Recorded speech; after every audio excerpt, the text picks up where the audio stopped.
जय श्री कृष्णा। राधे राधे।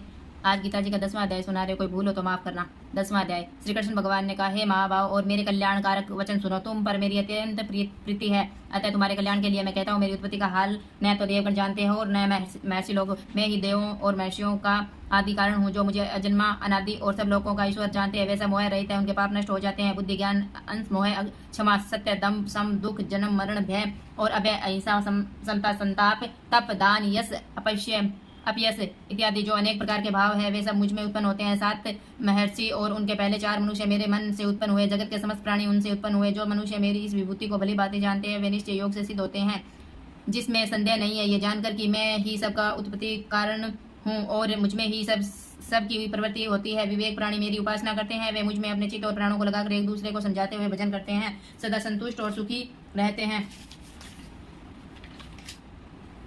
चित्त को सावधान करके प्रति पूर्वक भजन करने वाले को मैं ऐसा बुद्धि योग देता हूँ, जिससे वे मुझे प्राप्त कर लेते हैं। उन पर अनुग्रह करके मैं उनकी बुद्धि में स्थित हो देदीप्यमान ज्ञान से अज्ञान मूलक संसारी अंधकार का नाश करता हूँ। अर्जुन ने कहा, आप परम ब्रह्मा हो, परम धाम हो, परम मित्र हो, अचल और दिव्य पुरुष हो, आदि देव हो, अजन्मा हो, सन्यासी हो। तुमको सब ऋषि देवर्षि नारद अमित देवज्ञ और व्यास भी ऐसा कह गए हैं, और समय तुम भी कह रहे हो कि हे केशव, जो तुमने मुझसे कहा सो सब मैं सत्य मानता हूँ। हे भगवान, देवता और दानव इन दोनों ने ही तुम्हारे रूप को नहीं जाना। हे सब जीवों से उत्पन्न करने वाले भूतेश, हे देव, हे जगतपति पुरुषोत्तम, आप समय ही अपने मन को जानते हैं, अतः आप अपने उन विभूतियों का हाल पूर्णतः वर्णन कीजिए, जिनके द्वारा आप इन सब लोकों में व्याप्त हो रहे हैं। ये योगिन, हे भगवान, सदैव आपका चिंतन करता हुआ मैं आपको किस प्रकार से जान सकता हूँ? आपका ध्यान किन किन भावों से करना योग्य है? जनार्दन, कृपया अपनी माया और विभूतियों को विस्तार से कहिए। इस अमृत रूप आपकी वाणी को सुनने से मेरा मन तृप्त नहीं होता है। श्री भगवान ने कहा, मेरा विस्तार तो अनंत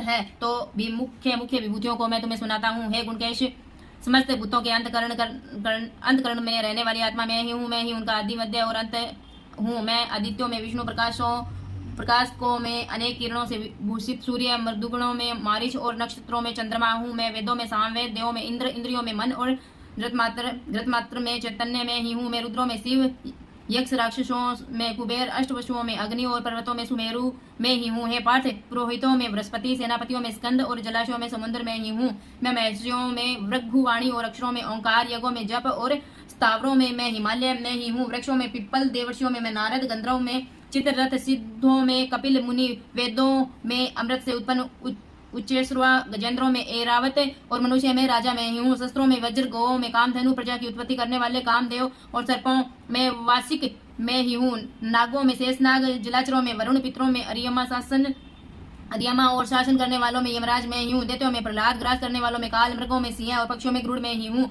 शुद्ध करने वालों में वायु, शस्त्रधारियों में राम, मछलियों में मगर और नदियों में गंगा में ही हूँ। हे अर्जुन, मैं सब प्राणियों का आदि मध्य अंत विद्याओं में अध्यात्म विद्या और वाद विवादों में वाद में मैं ही हूँ। अक्षरों में ओंकार, समासों में द्वंद, अक्षय कोख और 4 मुख वाला ब्रह्मा भी मैं ही हूँ। सबको हरने वाली, मृत्यु भविष्य में होने वाले पदार्थों की उत्पत्ति, स्त्रियों में कीर्ति, लक्ष्मी में वाणी, स्मृति में मेघा, धृति और क्षमा में ही हूँ। सामवेद में ब्रह्मसाम, छंदों में गायत्री, मासों में मार्गशीर्ष और ऋतुओं में बसंत में ही हूँ। छलियों में जुआ और तपस्वियों में तेज, जय उद्योग और सात्विकों में सत्य में ही हूँ। यादवों में वासुदेव, पांडवों में अर्जुन, मुनियों में व्यास और कवियों में शुक्र में ही हूँ। दमन करने वालों में दंड, जय चाहने वालों में नीति, गुण पदार्थों में मौन, अज्ञानियों में ज्ञान में ही हूँ। और हे अर्जुन, भूत भाव का जो बीज है वह भी मैं ही हूँ। मेरे अतिरिक्त चराचर भूत कुछ भी नहीं है। हे प्रतप, मेरी दिव्य विभूतियों का अंत नहीं। यह विभूतियों का विस्तार मैंने संक्षेप में कहा है। जो वस्तु ऐश्वर्यवान, शोभायमान और यशवान है, उन्हें मेरे ही तेज के अंश से उत्पन्न हुआ है, जानो। अथवा हे अर्जुन, इस ज्ञान से जो तुमको क्या प्रयोजन है, यह जान लो कि मैं अपने एक ही अंश से इस संपूर्ण जगत में व्यापक हूँ। इति श्रीमद्भागवत गीता सुपनिषद सुब्रह्मा विद्या योग शास्त्रे श्री कृष्ण अर्जुन संवादे विभूति वेद योगो नाम 10वां अध्याय समाप्त। 10वां अध्याय समाप्त। 10वें अध्याय का मातम। श्री नारायण जी बोले, हे लक्ष्मी, अब 10वें अध्याय का मातम मैं कहता हूँ, तू श्रवण कर। एक समय कैलाश पर्वत पर शिव पार्वती बैठे थे। एक हंस मेरे दर्शन को आया। वह हंस ब्रह्मा का वाहन था। ब्रह्मलोक में मानसरोवर को जाता था। उस सरोवर में सुंदर कमल के फूल थे। वह हंस एक कमल को लांघने लगा, उसकी परछाई कमल पर पड़ी। वह हंस अचेतन काला हो गया, आकाश से गिर पड़ा। तब उसी समय उस मार्ग में मेरा एक गण आया। हंस को गिरा देखकर गण ने कहा, हे स्वामी, वह हंस आपके दर्शन को आया था, श्याम वर्ण होकर गिर पड़ा है। गण मेरी आज्ञा से हंस को ले आया। मैंने पूछा, हे हंस, तू श्याम वर्ण क्यों हुआ? हंस ने कहा, हे प्रभु जी, मैं आपके दर्शनों को आ रहा था। मानसरोवर में कमल के फूल खिले थे, मैं उनको लांग कर आया, उससे मेरी देह श्याम वर्ण हो गई और मैं आकाश से गिर पड़ा। कारण मैं नहीं जानता हूँ। यह सुनकर शिव जी हंसे। तब आकाशवाणी हुई कि हे शंभु जी, कमलिनी से पूछो, वह कहेगी। कमलिनी ने कहा, पिछले जन्म में मैं अप्सरा थी, नाम पद्मावती था। उस समय श्री गंगा जी के किनारे एक पंडित स्नान करके गीता जी के 10वें अध्याय का पाठ किया करता था। एक दिन राजा इंद्र का सिंहासन हिला, तब इंद्र ने मुझे आज्ञा दी कि तू जाकर उस पंडित की तपस्या भंग कर। आज्ञा पाकर मैं उस विप्र के पास गई और उस विप्र ने मुझे श्राप देकर कहा कि हे पापिनी, तू कमलिनी हो जा।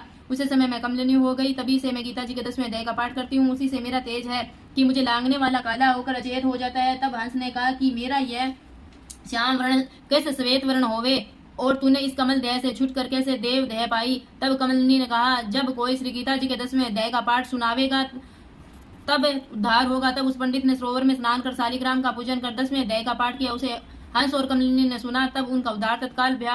हंस श्वेत हुआ, कमलिनी देव कन्या हुई। 10वें अध्याय का मातम समाप्त। जय श्री कृष्णा। राधे राधे।